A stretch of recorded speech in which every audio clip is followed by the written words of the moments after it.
নবীর দুইটা চোখ ভিজে গিয়েছে, টপ টপ করে কান্নাগুলা বেয়ে বেয়ে পড়েছে। মুবারক গাল ভিজে গিয়েছে, দাড়িগুলা দিয়ে টপ টপ করে নবীর কান্না বেয়ে বেয়ে পড়ে।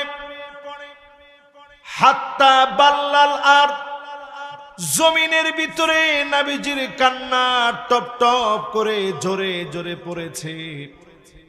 এটা এই জন্য পড়েছে কারণ নবীজি নিজের জীবনের চাইতে উম্মতরে বেশি ভালোবাসে। বলেন আল্লাহু আকবার। জীবনে কোনদিন নবী আমার আপনারে দেখে নাই, কোনদিন নবীজি আমাকে আপনাকে দেখেন নাই। না দেখার পরেও নবীজি সাহাবায়ে কেরামের সামনে ডাক দিয়া বলেন, ওয়াদিতু লাউ রাআইনা ইখওয়ানানা, আমার মনটা বড় চায় আমার ভাইগুলাকে যদি এক নজর দেখতে পেতাম। নবী আদর করে ভাই বলে যাদেরকে ডেকেছেন তারা কারা?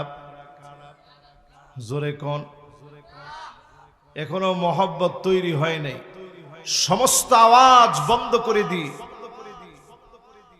দিলটা লাগায় সবাই মিলে বলেন তারা কারা?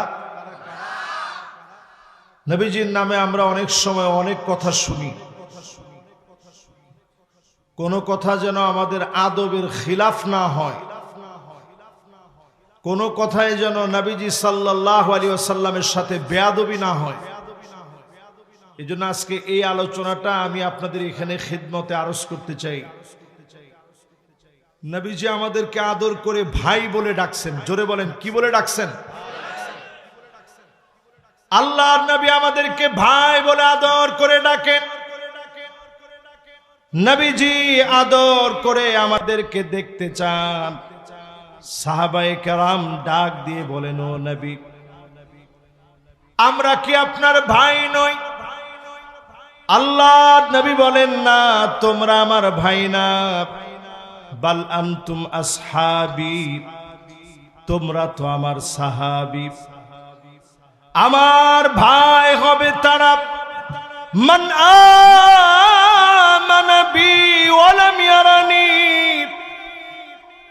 জীবনে কোনদিন যারা আমারে দেখে নাই, না দেখে যারা ঈমান এনেছে, তারা হবে আমি নবীর আদরের ভাই, তারা হবে আমি নবীর আদরের ভাই।